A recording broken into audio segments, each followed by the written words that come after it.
Okay.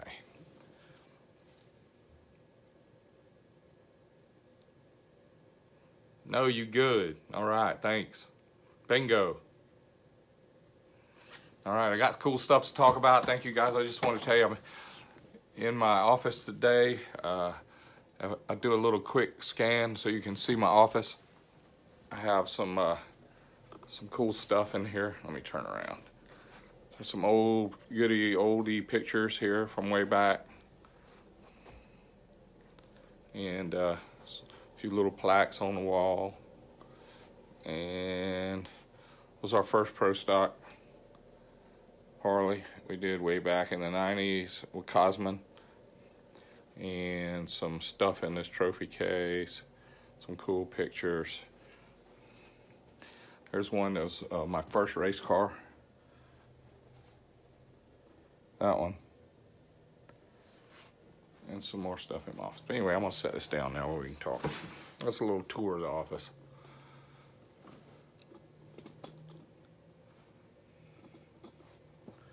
All right, let's go up a little bit. No, let's go down a little bit like this. There you go. All right. I'll get a little comfy where I can talk to you. There you go. All right. I have been thinking about a lot of people send me some great questions. A lot of people send me, what do you want to talk about this week? What they want to know about, and I've seen a lot of folks that are putting camshafts that are too big, and it's easy to say a camshaft is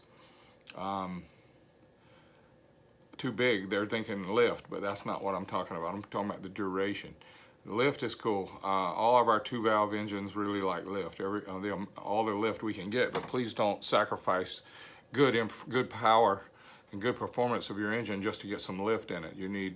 We need to make sure that you got the timing events right. And when I say events, I'm talking about when the valve opens, when the valve closes, and then when the exhaust valve opens, when the exhaust valve closes. So that's going to be more important than the lift.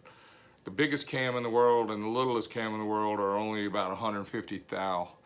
A really good cam for a stock 103 Harley engine is, somewhere around 550 lift, 560, 570, and the stock springs can handle up to like 580 lift, something like that. Let's see if I can get this thing to look right. And I copied a chart out of the S&S catalog because these are pretty normal camshafts that just about everybody's heard of. Okay, and the 585 cam from S&S comes in their what they call their low compression 124, the TC 124, and it's not a low compression engine. It's got a little dish in it, but listen, when you got a 4 1/8 piston and you've got a 4.6 stroke, 4 5/8 stroke, it's a dish top still makes 10 to 1. Okay, 10 to 1 compression still. So I was looking at the 585 lift cam. The 585 cam, it's got it opens the intake at 20 and closes the intake at 45. That makes 245 duration at 50 thou lift. The exhaust on it is 260 duration, and it opens at 60 and closes at 20. That gives us only 40 degrees overlap. Almost every day somebody looks through the internet and looks in the catalogs and they find the biggest cam they can get. Like S&S sells this 675 right here. That's a really big cam. The lift is big, 675 is really big, but it's got 269 duration on the intake, and it's got 275 duration on the exhaust. Now the guy called me up, talked to me on the phone the other day, and he said that he was running a 280 duration on his intake. Well, that's more than we've ever ran on a Pro Stocker. When I retired in 2016, the NHRA Pro Stock engine, we were running 269 degrees at 50. And this cam here is 269, this 675 from S&S for a street bike. So that's really a big cam. Where does all this fit in? Well, trapping. You know, if you got really great flowing heads, and when I say great flowing heads, 280, 300, 325. Now I'm talking about a twin cam right now, not a Milwaukee 8. We'll do that later. But a twin cam, the regular twin cam. That's an 88, the early twin cams, 88 cubic inches, the 96 cubic inch, and the 103, the 110. Those are really nice twin cam engines, and they have like they only flow like 240 or 250 CFM in the head. So a really big high lift cam with a lot of duration may trap some more mixture, more air and fuel, to where you get your horsepower made up high. The only way to get low end power, real early horsepower in your curve, is to have big cubic inches. That means put a piston kit in it or a stroker crank. That's why the old 88s really like a 98 kit that we sell for our thrashers. The 96 has thick sleeves in it, so you can bore it out to a 107, and then of course the 103 has thick enough sleeves to bore out to a 107. Now, we're only running 245 to 250 duration on the intake on our thrasher kits because our heads flow good. We have a really nice exhaust pipe. We really like the D&D because it has the Borzilla has the inch and 7/8 head pipes, and then it steps up 3 times, and they're nice long head pipes, so that makes a lot of low end power and a good top end power. So that's a really good deal for us, is to put the right exhaust pipe on it. So going back to, say we get our cylinder heads to flow 300 CFM on a 107 cubic inch twin cam, there's no need to run big duration cams. You might want to run 630, 650 lift to take advantage of the head work, but you don't want to leave the valves open just because they sell the cams that are that big. You want to have what we call trapping efficiency, where the head is flowing the right amount of air and it's filling up while the piston's going down and it's filling up. And when the piston stops at the bottom and then turns around and goes back up, you want to close the intake valve. That's called trapping. We trap all that mixture in there. And if you're leaving your intake valve open, say to 50 or 60 or 70 degrees after bottom, most of that you've trapped comes right back out the intake on overlap, and that doesn't allow you to make great horsepower. So I'm confused at why people buy the biggest cam just because it's on a sheet. Look it up on the internet. There's a lot of great companies that making good cams. We have our own custom cams. T-Man has custom cams. Andrews, let's see, Woods has all different kinds. Of course, Andrews has, and then S&S has a lot of different cams. Zippers has a lot of cams, I guess Redshift. So if you look at all of those cams, which we did a spreadsheet on all of the cams on the market and looked at the trend, and the trend of most of the cams on the market all kind of fit in the same groove, and that's somewhat mid-sized lift, but short duration to long duration, and everything in between. And a lot of folks want to find out. They want, like there are some companies make the camshaft where it has the same lobe on the intake and exhaust, and I don't agree with that. I don't think that's right. That means to me one of them is wrong. If you have a 250 on the intake, a 250 on the exhaust, and they're both 600 lift, one of those is good maybe, and you can build the engine around that, but the engine is not going to be good on both sides for that, because the exhaust valve is little, the intake valve is big, and the exhaust is going to need more duration, and it might even need more lift. So a custom camshaft like we offer, and we're having the cam companies make them for us. We have 2 different companies that make camshafts that are making our custom cams for the twin cam and for the Milwaukee 8.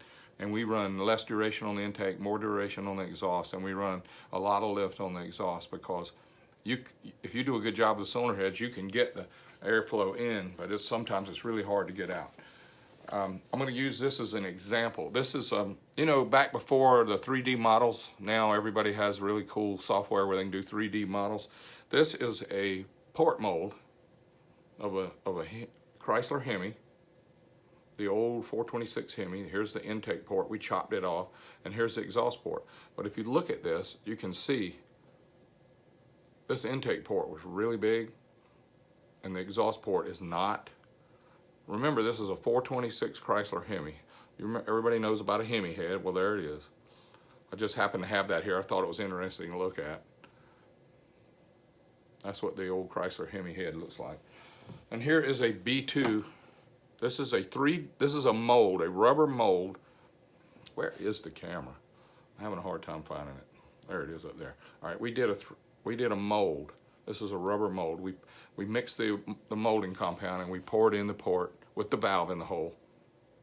And then after it gets hard, we push it back out, and you can actually hold a 3D model in your hand of what the port looks like.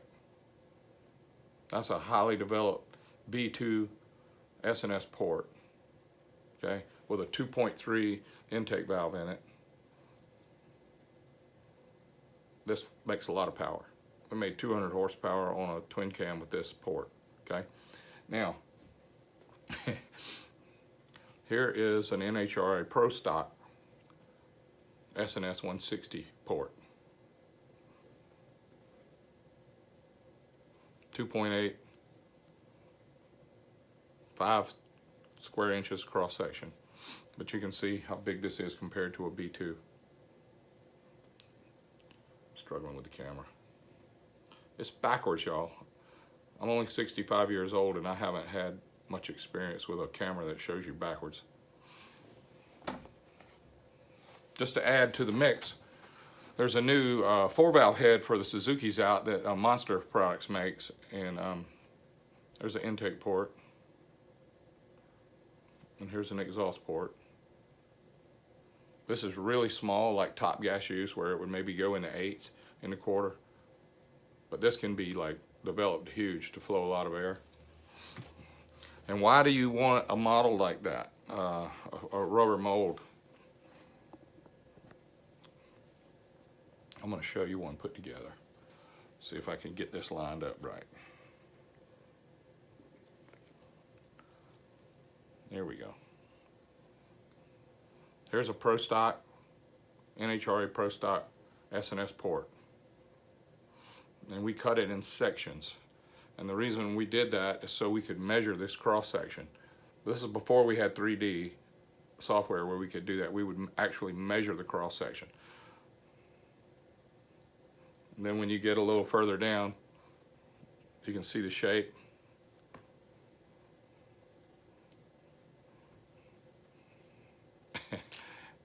Look at this shape. And then it's round in the valve seat bowl area. And what we learned was we created a graph of the 3D, the port area map, where it comes in, tapers down, tapers down, tapers down, then it would get to the seat and flare back out to the valve job again. And that would allow us to figure out where our bottleneck was. And it's pretty neat to be able to do that now. You can just go online and buy pretty cheap software where you can go in there and scan. You can scan ports now and have 3D models where you can actually turn the port on your screen, and you can cross-section it and get find the minimum cross-sectional area. I don't know if you guys have ever really looked at a jet, like a carburetor jet, and they call it a jet because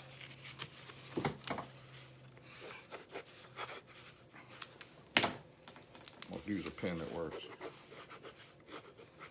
On a jet, for instance, it's big on both ends, but the restriction is in the middle.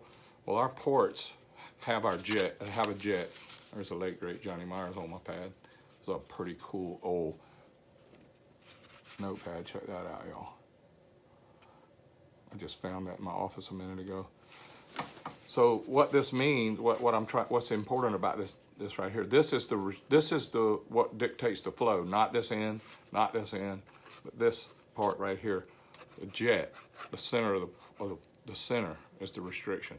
Our ports are the same way. Our ports, once you map this whole thing out, you'll find the minimum cross section. Well, wherever the minimum cross section is, that's where your airflow restriction is going to be. Okay, it's important. We got to know that. back to the airflow deal, if you have a lot of airflow, you need that you can stand a shorter duration camshaft. You don't have to have a really long duration camshaft.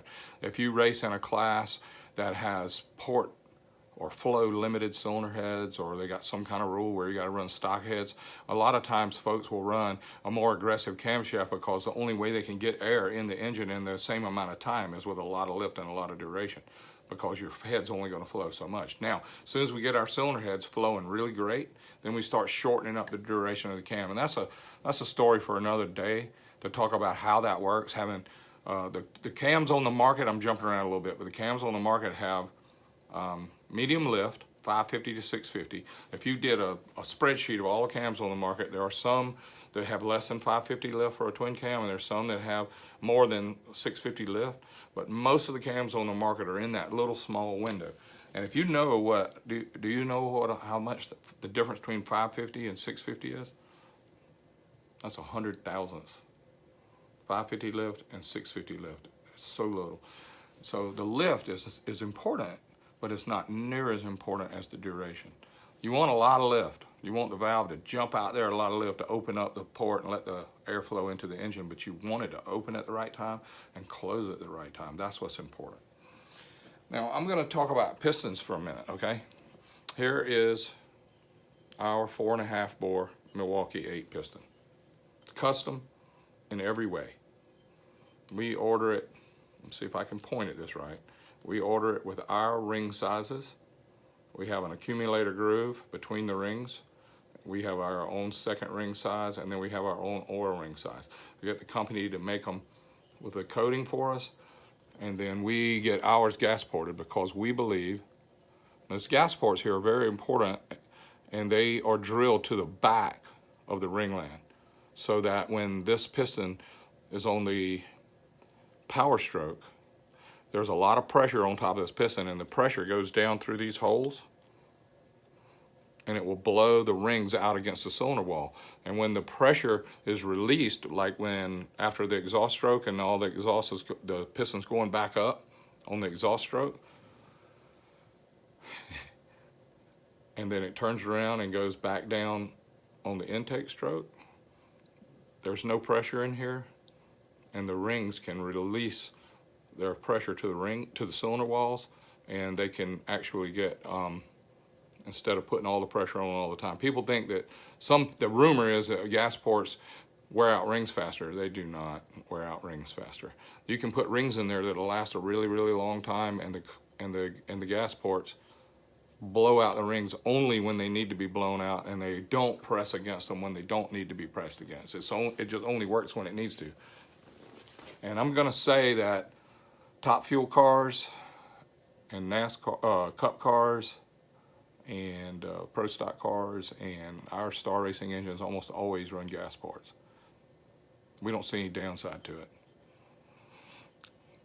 Go to M8s now. This is an M8 piston. That means 2017, 18, 19, 2019, and 2020. The new 4-valve FL baggers, they sell a 107 kit. A 107 bike is really nice, a 114 and a 117. We take that 107 and we bore it out to several sizes. We have a 121 kit, we have a 124, we have 131s, 133s, 137s, and 143s. And people ask me all the time, what are you doing about the sumping issue on these engines? Well, the first thing that we see that goes wrong with the sumping on these engines is the ring seal, and the bore and hone is poor. And I noticed that when a customer goes and gets a stage 4 kit put on at the Harley shop, it doesn't get better. The sumping issue doesn't get better when they put the stage 4 kit in. If a bike's going to have a sumping issue, and the sumping, in my opinion, is when the oil will not return to the tank faster than the oil supplies from the tank to the engine, and then the engine has to return the oil from the engine back to the tank. When the return system of their oil pump is not as good on return, then the engine overfills with the oil, and then the crankshaft's running in that thick 2050 oil, and it's generating heat, and it's also all in the cylinders, and it will slow you down 50, 60, 70 horsepower and make the engine run hot. And that's when it sumps. So getting a hold, making sure you've got really good ring seal, nice bore and hone, nice pistons with the correct clearance and the correct rings to maintain that. And also, we get horsepower from that, because if you're leaking past your rings, all the pressure on the power stroke is blowing past the rings into the bottom end and pressurizing the bottom end, and it almost shuts down the oiling system and the return system. So there's a lot of tricks of the week, and there's a lot of cool fixes people have. There's all kind of crankcase breathers.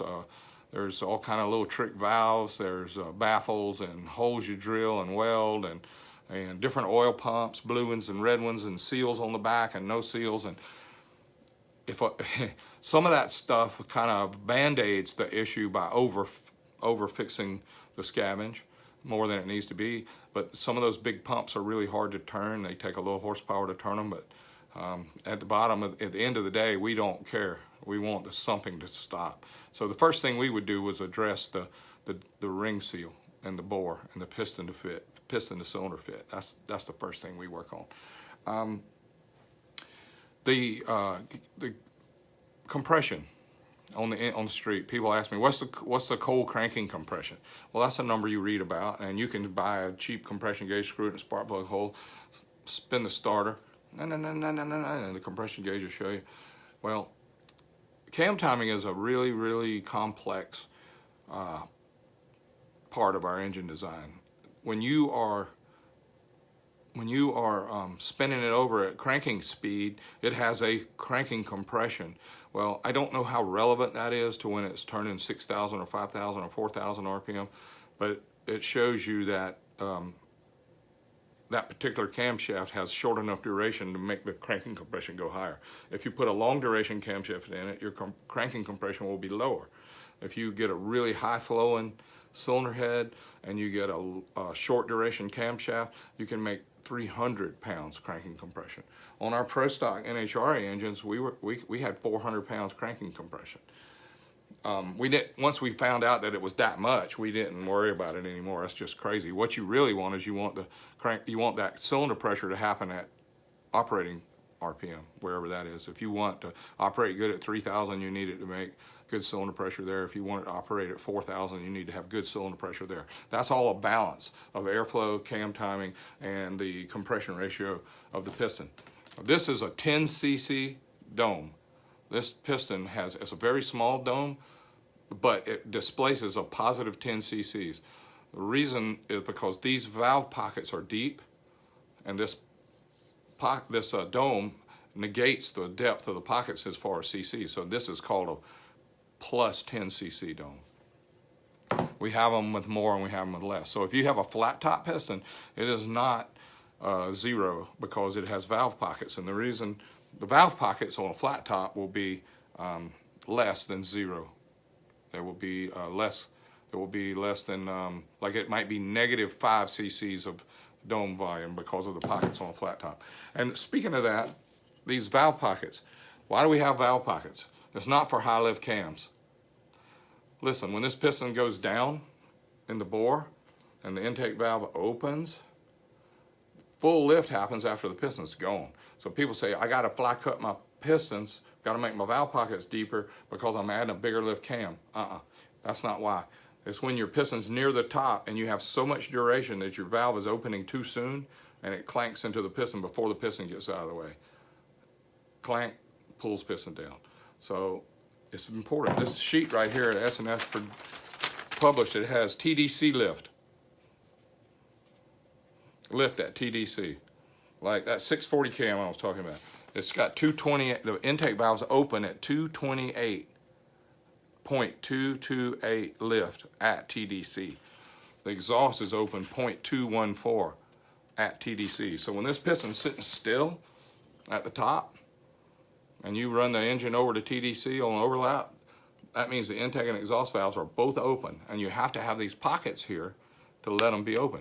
And if you take that camshaft that has 255 and 260 duration and you bump it up to a 275 duration cam and it's set on the same center line, these valves are going to be so far open at TDC that you're going to have to make these pockets deeper.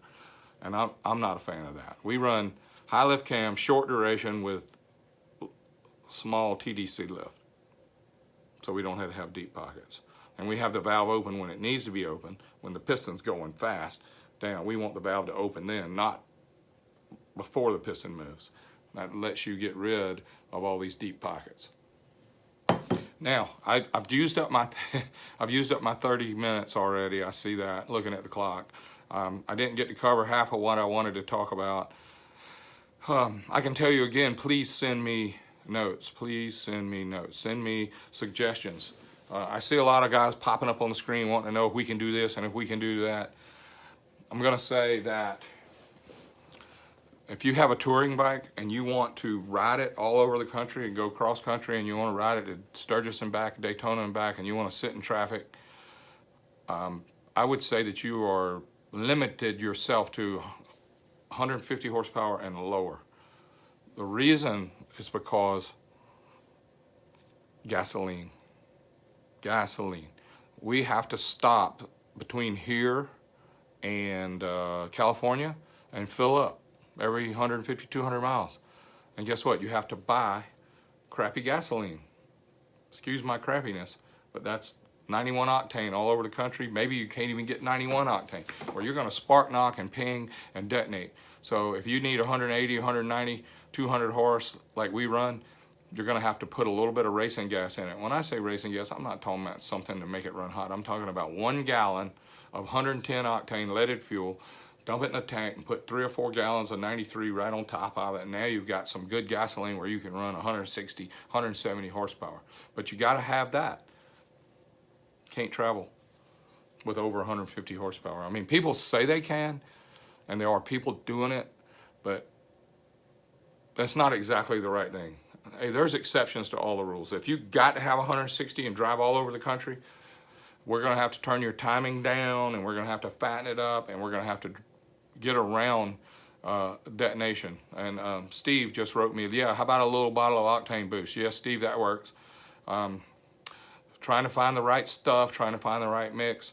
That's the same thing to me, but a little bottle of octane booster could probably treat more gallons than I'm talking about. You know, 1 gallon of race gas to 4 or 5 gallons of regular pump gas. When I say regular, I'm talking about 91, 93 octane. But hey, look, if I was going to drive around local for the day, say 400 or 500 miles around, I'd fill it up with 110 octane fuel, and I'd drive 100 miles, and then I'd pump it full of 93, and then I'd drive 100 miles, and then I'd pump it with 93, and then I'd drive 100 miles and pump it with 93. And by 500 miles, by the time I got home, I've still got high octane gas because I started off with a lot of racing fuel. Now, somebody's talking about a retard switch. Yeah, you can pull timing down, but listen, it gets hot. When you turn the timing down, the engine gets hot. When the engine runs cool, it's got the timing jacked up high. When you're at part throttle cruising on the freeway, you're going 80 miles an hour on the interstate, your ECM's got you rolled in about 45 degrees of timing, low load, low throttle, and the engine runs cool and gets a lot of gas mileage when you got the timing jacked way up. As soon as you floor it, the map sensor says, whoa, big cylinder pressure. It pulls the timing way down. And that's a real balance, just like camshaft, just like compression ratio, just like airflow. That's all the time we have today, y'all. I'm sorry I took so long focusing on one thing, and I see how much. Just enough. 1 degree more, 1 degree less than spark knock. If you have it on 26 and you set it on 25 and it quits pinging, that's good. You got spark knock between your ears. Me too. Yep. All right, look, I'm relaxing in my office today. I hope y'all could hear me okay. I'll do better next time. It's a pleasure. I love it. I love sharing with you guys. I got a lot to talk about. And hey,